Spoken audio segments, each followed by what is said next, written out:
I didn't apply for Yeah, so I didn't apply for any scholarships, so I'm not exactly, I don't know much about this question, but since it's a public universities, I don't think they offer too many scholarships to international students. But also the UMich undergrad admissions office is really responsive. So if you email them about like any question you have regarding scholarships, I'm sure they'll reply to you like very soon about it. Okay, perfect. Can you tell us a little bit about food on UMich campus? What are the dining halls? Is it vegetarian friendly? And like overall, is the food good? And you could be as honest as possible. Okay, so there are many dining halls on campus. I think around 50% of the dorms on campus have their own dining hall. So I stayed in West Quad, and the closest dining hall to me was the South Quad dining hall. And like each of the dining halls have many stations. So there'll be like a salad bar, there'll be a cereal bar, there'll be like a place where you can get hummus and pita bread. There'll be like there's a pure vegetarian station. Then there's like a dessert station. So there's like a lot of variety. But uh, since I'm a vegetarian, there's definitely like more limited options. But one really good thing about like the dining halls is they're really like receptive to feedback. So there was like a week where there was barely any vegetarian food in the dining hall other than like the salad bar. So I just sent them like an email, like I sent the UMich dining email ID and email saying that can you all add more vegetarian options to the menu? And like literally within 2 days, there was like a significant increase in the vegetarian food. So what I'm gonna say is like don't hesitate to like give feedback or tell them like, can you try to get this in the menu? Because if they can, they will, because even they want you to be like happy on campus. Okay, And for vegetarian food, there's always like that one vegetarian counter. So you'll always have something to eat, but it may not be like there's maybe not enough variety. got it. Someone asked, is it hard to get into UMichigan?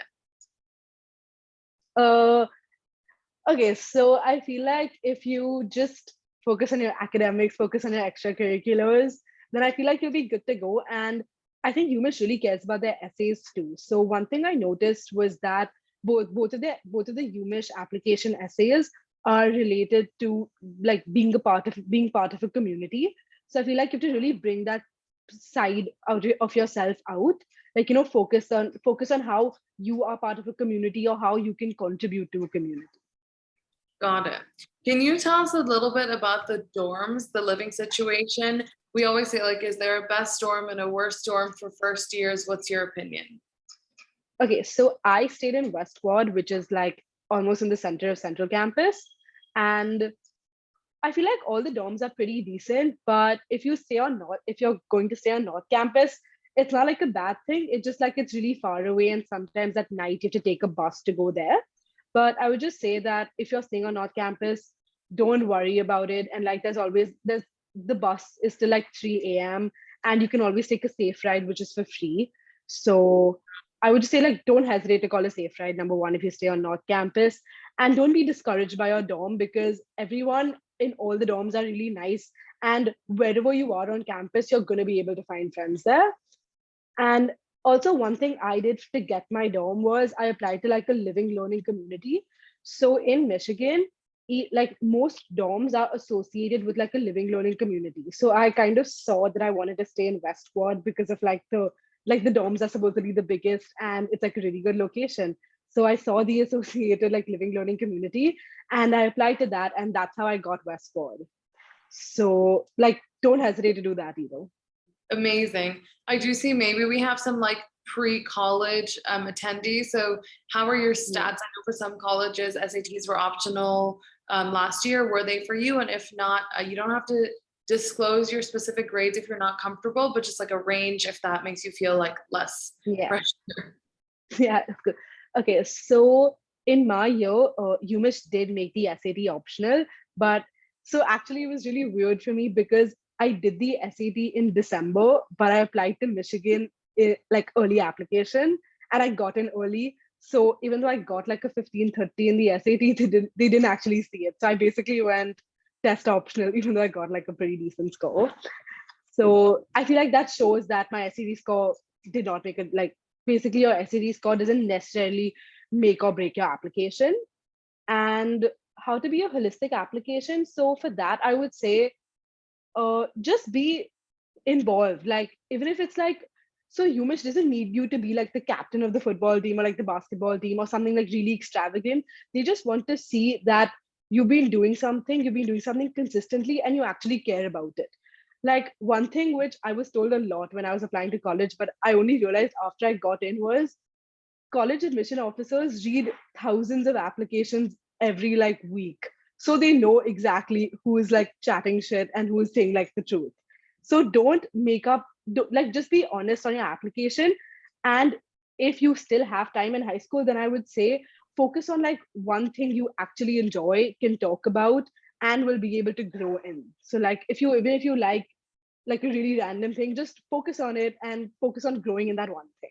That's how you can like create a holistic application. Amazing.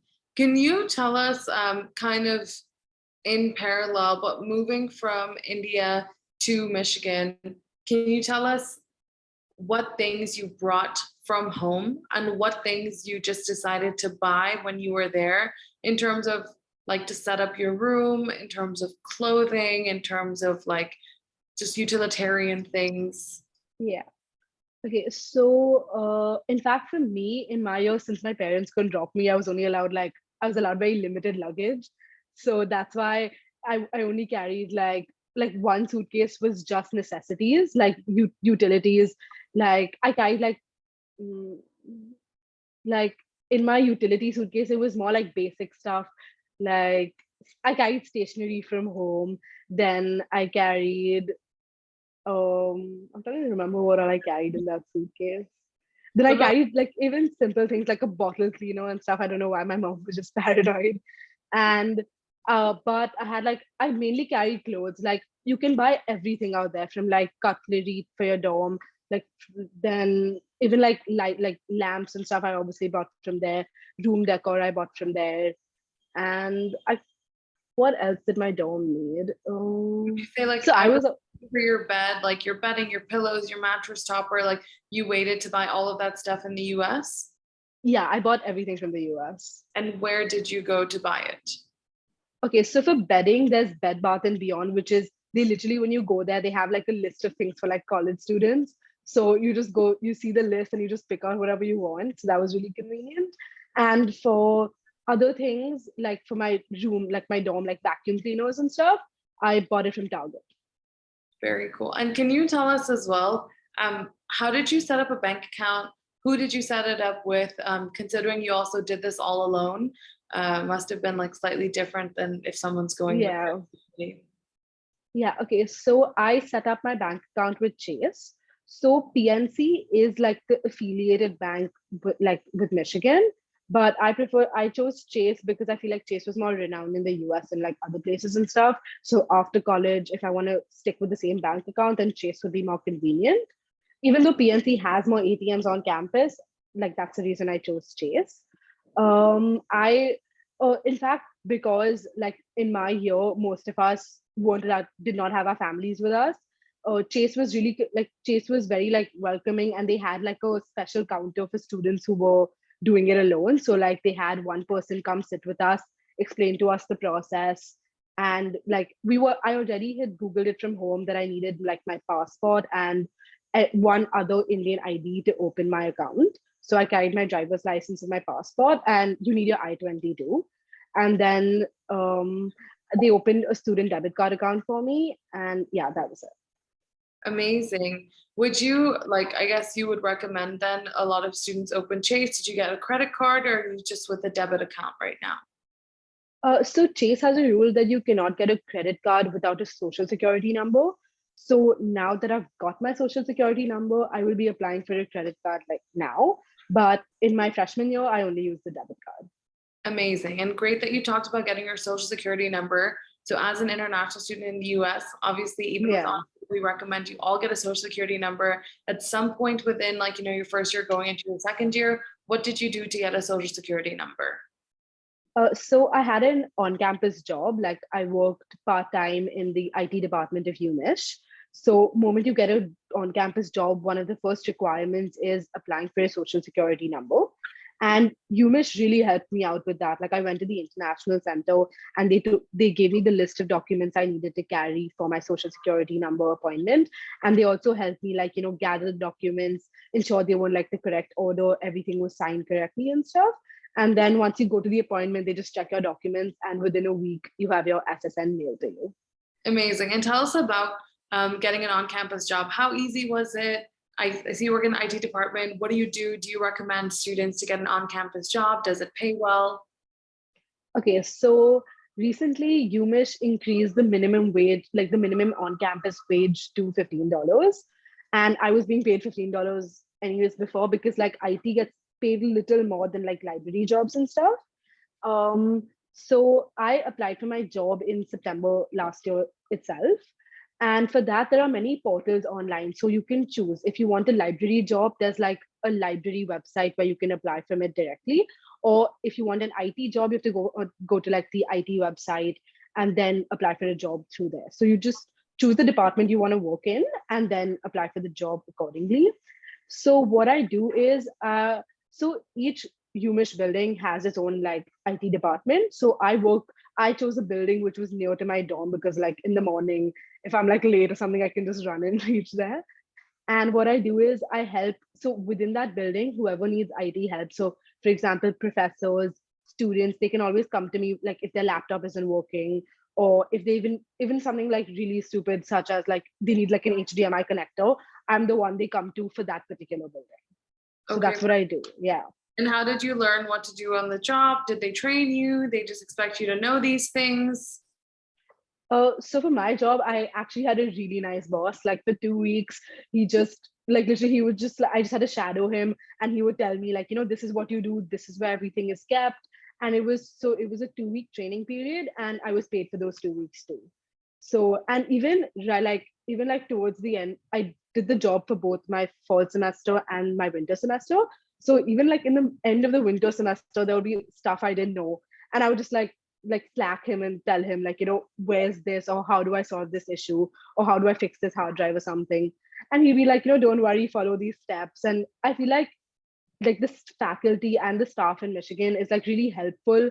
So again, this is something which you yourself will learn when you're in college, but don't be afraid to ask for help. If you think it's a stupid question, like it probably is, but no one's going to tell you anything about it. Like people will explain it to you as nicely as if it was like a really good question. So just don't hesitate to ask. Amazing. Just kind of in line with that, would you recommend that someone applies for these jobs right now or after reaching campus? I'm assuming it's like an incoming first year. Yeah. So I feel like I applied for it after reaching campus. I'm not sure if the job postings are available for like fall right now, but I feel like also you can like go to campus, see where your dorm is, see the buildings nearby, see which building you like enough to work in. Because also you can work, I feel like as an international student, you're only allowed to work till like up to 20 hours. So depending on how your course load is, you can like decide the number of hours you want to work and then apply for a job. Yeah. Like even my friends who applied in the middle of like the winter semester got a job. So it's not like if you don't apply now, you won't get one. Yeah. And like even from an onboard perspective, we always say, look, you get paid $15 an hour. If you get a desk job, you're almost like getting paid to study. That's like $300 Yeah, a week. exactly. Like, are you joking? You can just sit, you have your books, you study, you can get a social security number, you can quit when you want. Like, there's so many perks. It's work experience. You get to know faculty. So we always recommend going ahead with that. Is Michigan good for finance? If you know. So I'm not in Ross, but I think I'm like considering this Ross Business School in Mich. I'm presuming it's really good. Yeah. So I don't have like a really good answer for No, that. fine. I mean, it is an amazing school, by the way. It's an amazing Yeah. school. I don't know what you're comparing it to school wise, but a wonderful, wonderful school. Can you talk about budgeting? With this question, it's really funny because I know it ranges. We don't expect you to disclose like how much you spend. Yeah. But, we know that you have a meal plan, and we know like dining is kind of like housing is kind of paid for, but how do you budget when it's like phone plans and then you have like going out eating and all of these things in a month? Okay. So I feel like once like the most significant cost for like living abroad is like rent and food. So those two are covered from before. So if you don't want to spend that much, you genuinely don't have to. One really good thing is that and our meal plan is unlimited. Like you have 7 swipes a day. And even if you like live in the dining hall, I don't think you'll be using all 7 swipes. So that's really good. And if you want to go out, I think meals come for around $10 to $15 maximum. Like even if you go to like a decent Indian restaurant on campus, you won't be spending more than $15.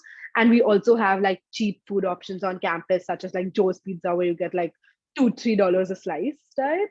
And otherwise, I genuinely don't spend that much on campus. Because like, okay, even when we go out at night, most bars and clubs have entry for like $5-6. So that's the only other place you spend. And otherwise, there's literally no other expenditure if you don't want to. Like you can literally survive just on like $100 a month if you need to, or less, because everything is paid for from before, and most resources on campus are included in your fees. So yeah. I always say for incoming students, like what you said is so true. Like you could really live on $100 or less. But I think what ends up happening as international students, you're like, okay, let me try this place for dinner. Let me go out like on the weekend. Maybe you want to go out and party. Then it's like there's Black Friday sale, this sale, that sale, Yeah. like some shopping that falls in there. So there's definitely like really depends on the type of person you are. But if you were like on a tight budget and you just said, I'm gonna take the campus shuttles where I want to go, I'm gonna eat only on my meal plan, I'm gonna get an on-campus job, like you could really like self-sustain, which is pretty cool. So that was with budgeting. So a lot of the conversations that have come up lately with a lot of our students is safety. Obviously, sitting in India, you watch the news, you kind of see a lot going on in America. You're freaking out a little bit. Some of our students have never been there before. Can you talk to us a little bit about safety? How safe do you feel on campus? Is there anything Michigan does to make you feel like safer? Okay, so I think Ann Arbor is like quite a safe place. Like if you go to like the West Coast and like Berkeley and stuff, like there are a lot of like homeless people on campus. And luckily, UMich, like Ann Arbor doesn't have much of that. Since it's like a college town, almost everyone on campus is like somehow affiliated or related to like Michigan. And we don't have any homeless people on campus. And even if you go out at like 2 a.m. at night, you will always see like a group of students walking around. So you don't exactly have to worry about like, being alone and stuff, like, like walking on a lonely road or something. Like I've not exactly left my campus boundary after 2 a.m., but within the campus, it's extremely safe. And UMich actually has done like many things to like make their students feel safe. So for example, almost every campus building has like a DPSS officer standing outside. So DPSS officers basically like campus police. So you'll find campus police all around campus, like in the night. Then we also have like these blue buttons everywhere. Like it's like a blue stand with a button in between, where if you're feeling unsafe or you feel like you're being followed or something, or you need like immediate help, you can just press one of the buttons and a nearby officer will come help you. So that's also really convenient. And as I think I mentioned this before, but we also have safe rides on campus. So if it's like, I think it's after 10 p.m. and before 3 a.m., if you like want to go back to your dorm or you want to go somewhere, like obviously they're not going to go drop you to a party, but like if you want to go back to your dorm or something, they pick you up from wherever you are and they'll drop you back to your dorm. Got it. Yeah. Got it. I think that's so useful. Definitely, like there will be those nights, midterm season, final season, where you're in the library to like super odd hours of the night. If you need a ride home and you don't feel like walking, call the Safe Ride. I think that there's so many resources your university has that international students just don't use for some reason. So it's definitely a great tip. Can you talk to us about student organizations? I know when you talked about getting into college, you mentioned it doesn't matter like what you do, but do something you're passionate about, join stuff, show them that you're involved. Clearly, UMich really cares about like the community aspect.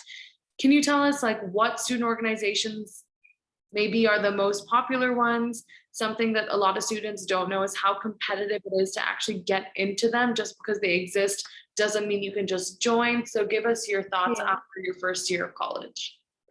Okay, so UMich has something called Festival, which happens, I think, in like early September. which is basically where all the clubs on campus put up stalls in the diag, and you can just walk around. All the clubs will give you like flyers and stuff about them. So I am in one club called Void Tech. Since I'm a CF major, it's basically like a tech consulting club. And so UMich clubs are like, they're very, there's like a lot of, there are a lot of types of them. So basically there are clubs where you can only get into after like a really rigorous application process. And you have chiller ones where you can just like put your name in and you're in. So some of the more like application heavy clubs are like Atlas Digital, which is like again another tech consulting club, but you have like coffee chats, you have a meeting with the club members, and you have interviews and application process just to get into the club. But you also have like chiller ones where you just give your name and they'll put you onto a project which you care about. And yeah, so that's really great. And literally whatever you're interested in, you will find a club on campus. Like there's from like an ice skating club to like a Michigan sustainability club. There's almost everything on campus. Yeah. Yeah, I think when I was in university, I was most surprised. We had a Quidditch club and people were like running around with like brooms. And I was just like, what is happening? It's extremely serious and extremely competitive. It's a big thing in like US college culture. And I was just like, I have no idea what this is, but you can really find a club for anything. Kind of along the lines of what you said, ice skating got me thinking. Can you talk a little bit about the weather? So obviously moving from Bombay, I'm sure it's Yeah. really different. Can you tell us kind of how cold does it really get? What kind of things do you actually need? Like how heavy of a winter jacket do you need? And maybe for the students going in just now in the fall, what's the weather like August, September, October?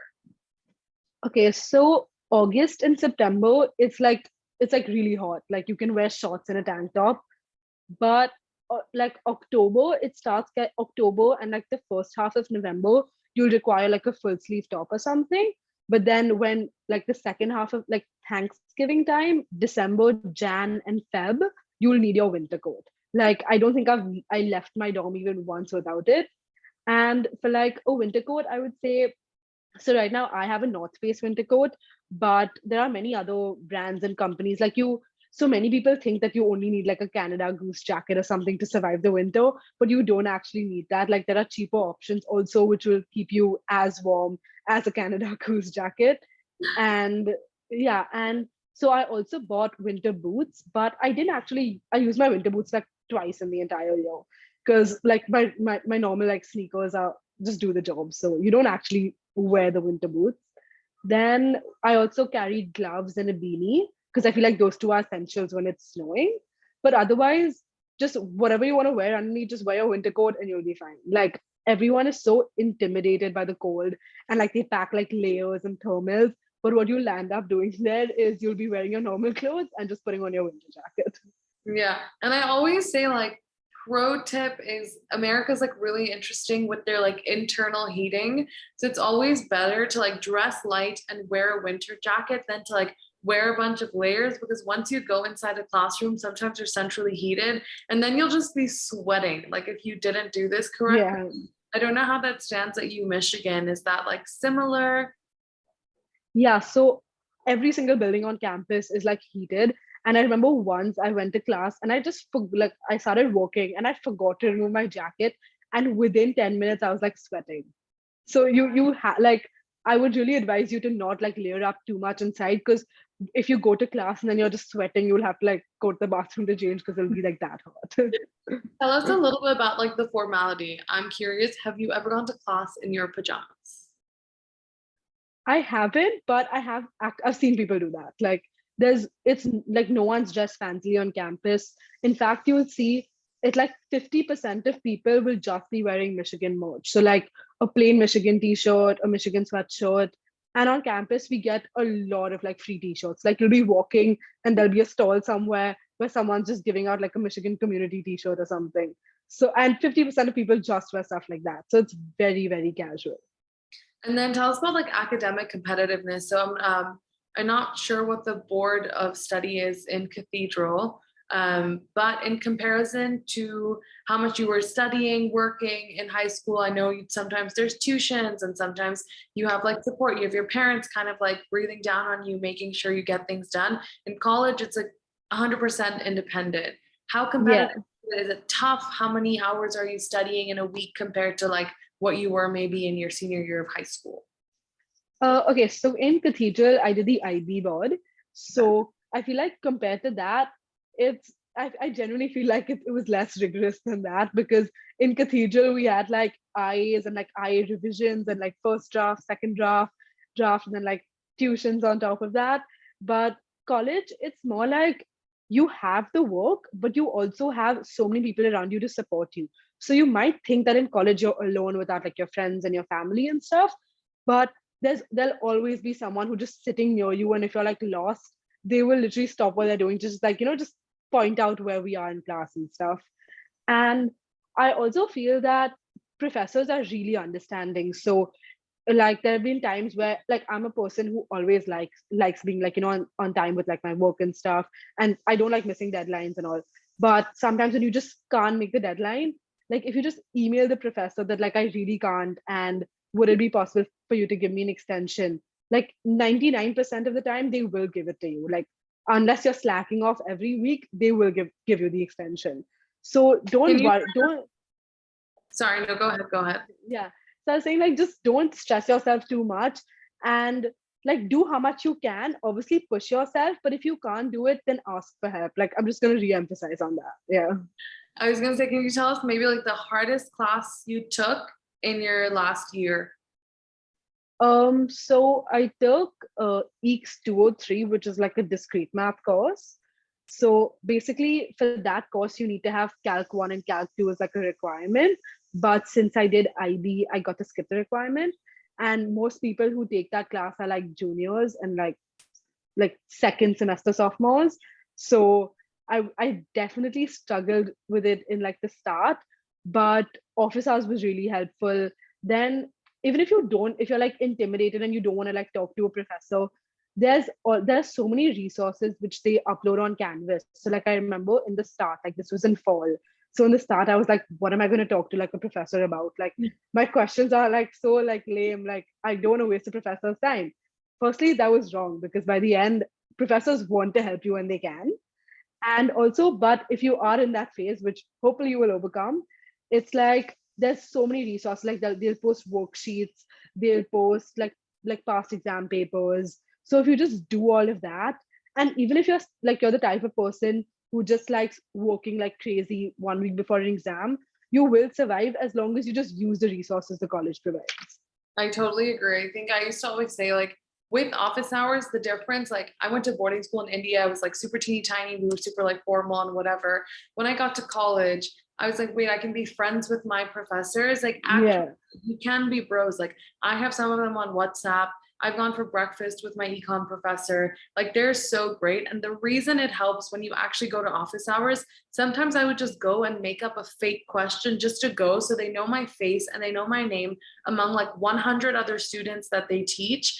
In that way, if you're ever on the borderline of two grades, like let's say you're between like a B plus and an A minus by like a fractional percentage, they'll be like, I know her. And sometimes like it does make a difference that you may not realize. I think the last question I had for you was kind of your phone plan. So what did you do about your phone plan? How did you set it up? How much do you pay? What do you recommend? Okay, so I use T-Mobile, and so before UMich, I actually went to California to stay with my sister. So she helped me set it up, luckily. And I have I think it's a $25 plan, which is 6 GB of internet per month. And it's really convenient because sometimes, like, sometimes when on campus you have Wi-Fi everywhere, but like if you're traveling or something within the US and you like cross your 6 GB, T-Mobile is very chill. Like you can just like on your account you can like upgrade to the next phone plan where you just have to pay the difference. So that, like, I remember 1 month I finished my 6 GB, so I just upgraded it to the unlimited one, and I just had to pay the difference. So that's Yeah. really convenient. And does it have like, does it have international calling? Do you pay for international calling or do you just use like FaceTime and stuff? Oh, I don't pay for international calling. Oh, I just use FaceTime and like WhatsApp call. Very cool. For anyone who's in the chat, I guess even for you, we have Onboard Mobile. It's partnered with T-Mobile, but it's our individual network. So plans are cheaper. They range from like $20 and up. And if anyone's going in the fall, we get you your SIM card to your address in India in 2 to 4 days. So you already have like your T-Mobile SIM. It's already in your phone. You don't have to go anywhere. You don't have to set it up and anything. It's like good to go. So definitely reach out. I'll drop our business details in the chat. But I think aside from that, these were really all the questions that I had submitted. We've had a relatively quiet audience, so maybe they're just listening in and like taking in all this information. If you guys don't have any other questions, I will close out the session, but I'll give you like a couple seconds to, last minute thoughts and feelings that you can take advantage of.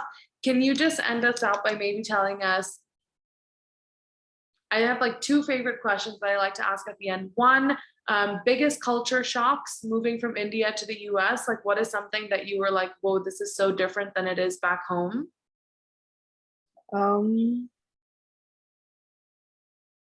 I feel like compared to India, I feel like everyone's really non-judgmental out there. Like you just do your own thing and no one's going to question you, no one's going to comment on you. So I feel like that's a really good thing, obviously. But that's definitely like a culture shock you have there because you do whatever you want. No one's going to like interfere with your life and anything. So that's great. Yeah. I guess good way to end it with one last question. Since there's 1 month left before our classes begin, is there anything that we should prepare for? I don't think you actually need to like prepare for your classes before they start because usually in like the first 2 weeks, all the professors do is like, let you know about like the schedule and how the course structure is going to be.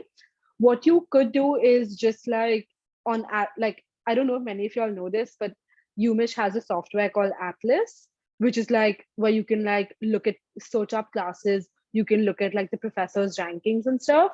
And you can also see like the workload. So maybe if you just want to like prepare, you can kind of see which class is like what workload and how you're going to like divide your time. And if you want to plan out how many hours you want to spend on clubs, how many hours you want to spend on like classes, how much time on socializing, then maybe you can look at that. But otherwise, I don't think you need to like actually prepare for any of the classes.